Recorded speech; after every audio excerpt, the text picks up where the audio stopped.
Greetings, fellow Poltermasters.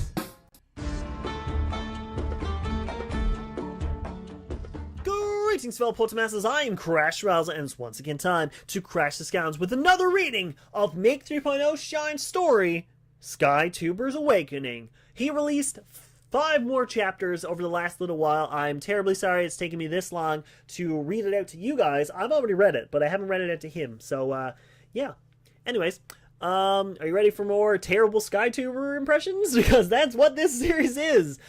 Big shout out to Make3.0Shine for writing this story. The link to the first part of the story will be in the description, and a link to his channel and this story will also be in the description. So please go check it out. Give him some love. As you can see, it's got 10 reviews right here. I don't know if you can see my mouse, but it's got 10 reviews. Big shout out to everybody who's come over and read the story and gave him so much love and support. He definitely deserves it because this story is great for his first one of his first stories. Supposedly he's writing another one soon too, so I'm excited to read that one. If you guys want to see that one, let me know and I'll read it out to you guys. So here we go with more bad SkyTuber impressions. Chapter 6 is called Second Chance. So if you look here, there is 5 other stories. I read 1 through 5 all the way on the last channel. Or the last episode, so swing back and read those if you want to. It left off of me and Bash hanging onto a rocket that SkyDad stole. So if you don't know about that, you should swing back and read the rest of it, because it's a very, very good story so far. So here we go. There we were, me and Bash still hanging onto the rocket, but barely. I'll give it to him. SkyDad is as reckless as he is cringy.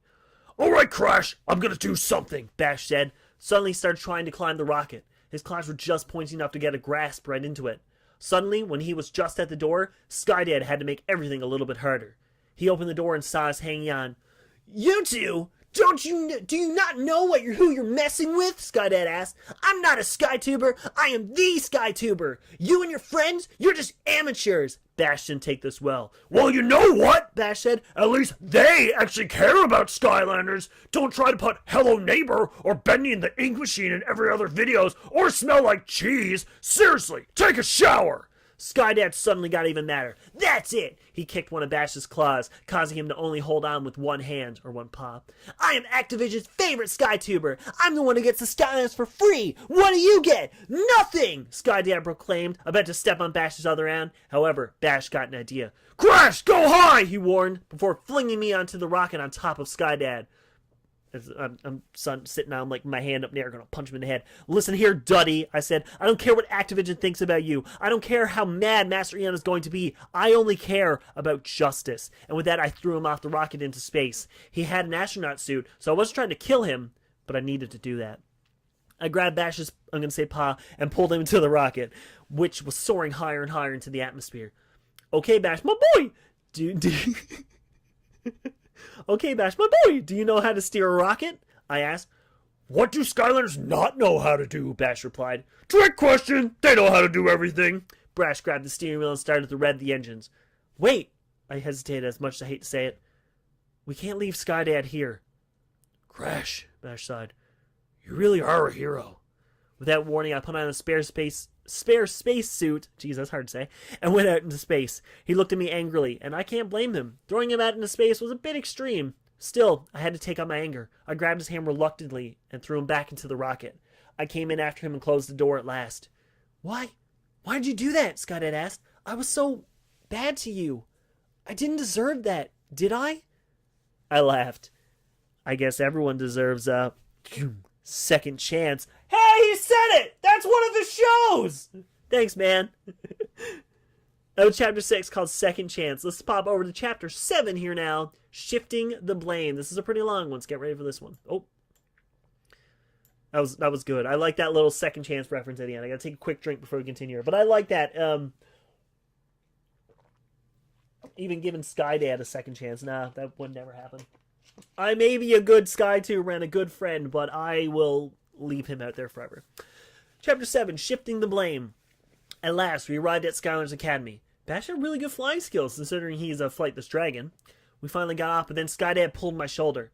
Hey, don't think we're friends just because you didn't leave me in space, SkyDad said. We're just acquaintances? A bit lower than acquaintances. He then walked away. Well, it seems like it might take a little while to earn SkyDad's trust, I said to Bash. Don't worry, Don't worry, Crash, Bash cheered. Don't worry about Sky, Dad. We need to save Skylanders for now. Hey, it's Crash, Bash, and Sky Dad, Jap shouted. Master Eon looked at us angrily. What happened, you three? Eon asked. You were supposed to wait for Flynn. Skydad blushed. Well, Skydad muttered, Crash stole a troll rocket and went up to space. I just tried to stop him. I was shocked. Maybe I should have left him in space. Crash, do not pull any irresponsible moves like that again, Eon said. But I tried to explain and he left, and Skydad had a giant smirk on his face. Well, that didn't go too well, Ignite said. I don't know Ignite's voice. Sorry about that. Yeah, well, neither did your face, I roasted. Got him! I mean, I was mad at Skydad for lying to Master Eon, but I had to remain the same old Crash, so they didn't worry about me during our adventure. Hey, where's Becs? I said. And where are the kids? Skydad shrieked, almost shattering my eardrums. Well, let's just say, a familiar voice said, they weren't enjoying it. Wait, Tech? Gabe? I questioned. What are you guys doing here? Tech and Gabe came towards me. Tech is Tech the Intelligent, and Gabe is Skybricks Gaming, for you guys wondering. Yeah, well, you know, Tech mumbled, and Gabe nudged him. Master Eon's still looking for recruits, Gabe explained. So far, he has to contact Frynut, P. Diddy, and Steve. Well, it all makes sense. We need to ensure that we can win against Chaos and the Darkness, for that matter. I walk over to my buddy, Jap28, subscribed. Hey, wasn't Magnacharge your partner? I asked. Why is it Flameslinger now? Jap strudged in a joking way. Yeah, well, Jap explained, Magnacharge couldn't handle my awesome puns, so he begged Master Eon to not go on this adventure. Wow, I said. Seriously, he begged, Jap added. Yeah. I love how I can do a Jap impression, but I still do the, hey, I'm Jap, voice. Jap, isn't this exciting? I asked. Going on an adventure like this with Skylanders? Yeah, it almost feels like a fan fiction or something, Jap replied. Come to think of it, maybe it is a fan fiction, I laughed. Come on, Jap, I giggled. Who would ever write a story about me? Well, it's an interesting thing for me to say. Guys, that is enough fourth wall demolition for today, Brylander alerted. Flynn and Tessa are arriving. Why am I talking like so elegant for Brylander? Suddenly, Whiskers came flying out of nowhere with Flynn and Tessa. All right, guys, listen up, Tessa demanded. I have to listen to Tessa. She is the best NPC, after all. Name one of my pets after her. Chaos is spreading evil all around Skylands, Tessa explained. We need to go to Chaos's castle and defeat Flynn, suddenly interrupted her. Hold on there, compadre, Tess, Flynn interrupted. The parts of my ship were still out there. There were about 10 of them, I think. We should definitely get the pieces first, deliver them to Sprocket, and then defeat Chaos. Tessa let out a long sigh. Fine, we'll play it your way, Tessa said. Using my tracking device, I can find the lost pieces of the ship. The first one's not too far. Well, where is it? Flynn asked. It is in, Tessa began, the Mushroom River. Ooh, interesting. Chapter 8 is Unexpected Events. A pretty short one, but this is an insane one, if I'm not mistaken. This is the very dark one, which I was like, oh my god, Make, you're nuts. Anyways, Chapter 8, Unexpected Events. Tessa was fortunately right about the Mushroom River not being far. It was like 10 minutes before we got there. Oh, excuse me. Wait, that wasn't in the level, I noticed. It was something ginormous, blue, and slimy. What is that? Gabe asked. I don't know, but whatever it is, we need to take it down, it said Takedown, ironically. Then it clicked. Wait, that's... I stuttered. The Gulper! Gulper liked soda best, but this spicy mushroom stuff is better than Gulper expected, Gulper said. Does he even English, bro? Jap said. No time to ask. No time to ask, Tessa. Steer this bird as far away from him as you can, Bash demanded. However, it seemed like it was too late, Flynn said. Suddenly, Whiskers got hit by a giant boulder, like those that only giants can pick up. Then we went sprawling down to the ground. After a rough landing, we got back up to hear Tessa crying. Whiskers! No! Tessa cried. It was a terrible sight. Whiskers was crushed by the boulder. The impact was too much, Blackout sighed. He's dead. Those words are something I never wanted to hear on this adventure. I couldn't help but tear up, just like Flynn. Tessa, I'm so sorry, Flynn apologized before Tessa stood up. No, she said with a stern look on her face. Gulper will pay. All of a sudden, she used some sort of magic to summon a gun, similar to Supersonic Shellhouse. Tessa, I didn't know you had these powers, Tech said. Once again, Skylanders have found a way to shock me. I use this only for emergencies, Tessa explained. And spoiler alert, this is an emergency. She super jumped up to the top of a cliff near Gulper, who was still drinking the mushroom liver. Hey, jerk! Tessa called out, getting Gulper's attention. Gulper looked at her and started laughing. Ho, ho, ho! This is the hero who's facing me? The Gulper? Gulper laughed. Please, you're not even a Skylander. Tessa didn't take kindly to this, and then she shot Gulper right in his eye. Ow! Why, you little... Tessa! Flynn shouted, but it was too late. The Gulper had eaten her. What a dark story. Whiskers is dead. This is a long one here. This one is Chapter 9, The Old Days. Here we go. Before we knew it, Tessa was gone too, inside the Gulper's stomach. Well, don't just stand around, Flynn yelled. We need to rescue Tessa, and we need to do it now. I've never seen Flynn this serious in any of the Skylander games. The closest serious he got was with the Sky Eater and Superchargers. All at once, we all jumped onto the mushrooms that led up to the Gulper. He was huge, much bigger than I imagined when playing Trap Team. Duck! Jap shouted as we saw a boulder rushing towards us. We did not want one hitting us after Whiskers, so we ducked. However, Camel got hit, but being a Skylander, he has dealt with worse things. Now you're glad to have that I gave you that crown, aren't you? StrikerHero teased while Camel scowled. He should go steal a car or something. Gulper sees Skylanders as strange human people, the Gulper screamed. Gulper no likes Skylanders or humans, but Gulper wonders how they taste. As soon as we heard this, we tried to run away, but it was too late. The Gulper grabbed us in his hands and ate us. I know that I say there's a first time for everything, but being eaten by a giant blue slime was never something on my bucket list, I screamed. However, we were lucky that the Gulper had also eaten a bridge. Face it, what wouldn't he eat? On that bridge was Tessa. Tessa! Thank you, Jan, you were right, Flynn cheered, hugging her. Surprisingly, though, Tessa pushed him away. This is no time for cheering, she said. The Gulper is still rampaging, and I will avenge Whiskers. Flynn took a step towards her. Okay, that's enough, Flynn burst out. What is with you? What is with you? How do you have all these ninja skills? That ninja weapon, Tessa sighed. I guess I have no choice anymore, Tessa admitted. It all started back in the day, the times before the Skylanders were around. It was peaceful back then. But without the Skylanders, when trouble came up, there would be nobody to face it. There was only one person. Me. We all gasped. I wasn't known as Tessa back then. I was the Protessor. It was kind of like the first ever Skylander, you could say. But wait, I said, that gun you have, isn't that... I was interrupted. Stealth Elves? Tessa finished. No, it was mine, but Stealth Elf inherited from me. Skydad gasped. Are you Stealth Elf's mom? Skydad streamed. We all did a synchronized facepalm. What? She could be, Skydad said nervously. I'm a fox. Stealth Elf is an elf. Do you see the problem now? Tessa pointed out. Oh, carry on, Skydad finished. I wasn't Elf's mom, but I was one of her senseis, along with Kingpin and Grandmaster Camouflage, Tessa explained.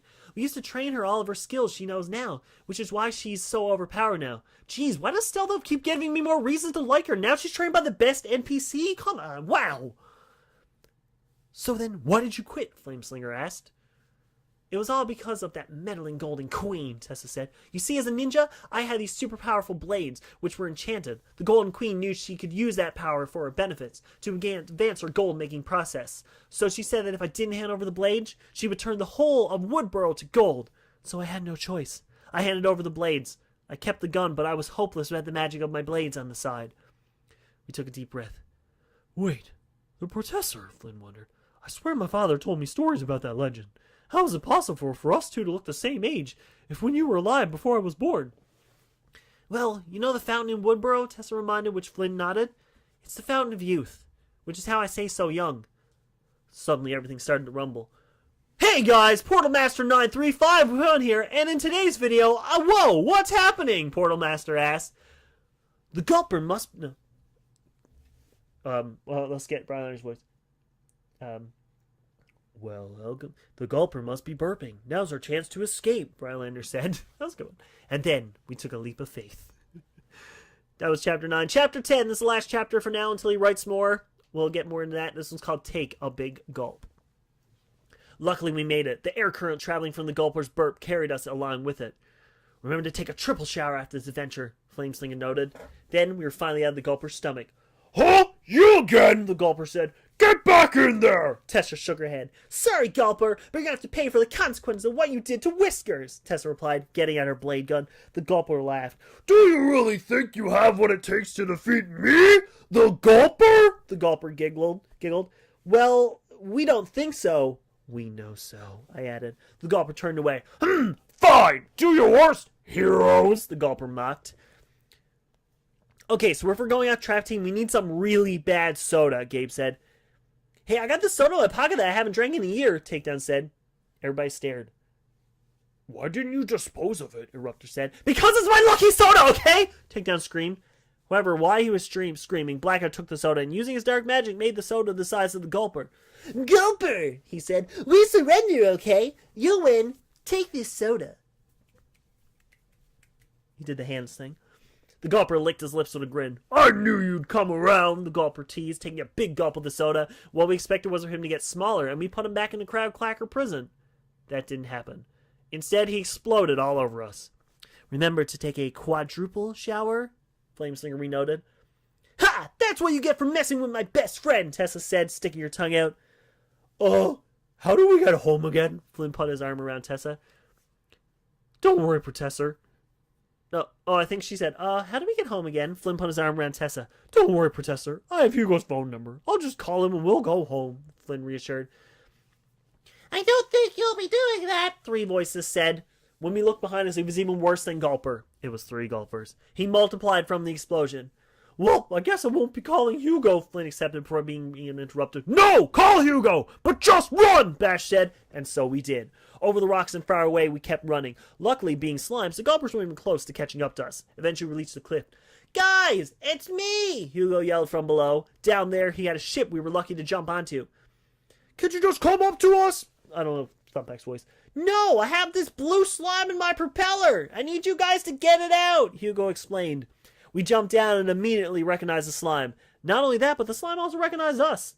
We got into our awesome battle positions. Freeze, Gulper, I demanded. I felt so powerful until I started talking. Please don't hurt me, Baby Gulper replied. I just want my dada. Sadly, we were not going to take him to his dada. Maybe I can get the 3 other Gulpers here, Blackett suggested. There are three other Gulpers now? Hugo shrieked. Flynn shrugged. Long story, but I have an idea, Flynn said as we were all listening in. Hey, creeps! I shouted to the Gulpers. You want your baby? Well, come get it! We were flying directly above the Gulpers. What I didn't expect that 2 other Gulpers joined onto a Gulper in order to make wings. Trapping the Gulper was easier than I thought, so he just flew straight into my Traptanium trap. That was easier than the actual game, Brylander commented. Something tells me that this was the easiest boss fight we had, excluding Grenade. I wonder what the next boss fights will be like. Gulper defeated. That's going to do it for Chapter 10. That's going to do it for this story for now. Make usually writes after I do streams, but I don't know if he's going to be doing that now because I'm not really streaming that much anymore. So encourage him. Leave some comments below. Pop over to his channel and be like, hey, make more story. I need to read it. And come read the story yourself and give him a review. Like, there's reviews here. Let's go see. Let's look at those reviews. There might be some new ones since May 15. Crash's video shall be coming again soon. You're right, DeWatt. I'm working on it right now. Where's Spyro and Cinder? What? That escalated. Lots of stuff. I commented here before. Right here. I'm Crash's Guidance right here. And Rainstorm was getting a lot of stuff. Like, shout out to that. Make is right there, so Make's been doing it. But, like, shout out to Make. Shout out to everyone reading this. All that. Give some love to Make in the comments below and on his channel and on this. So, if you guys enjoyed, let me know. Leave a like in the comment below. And let me know if you want to see more. Because if he writes more stories, I'll definitely be reading them. And if you want, I can read them out to you guys. But as always, I bid you farewell.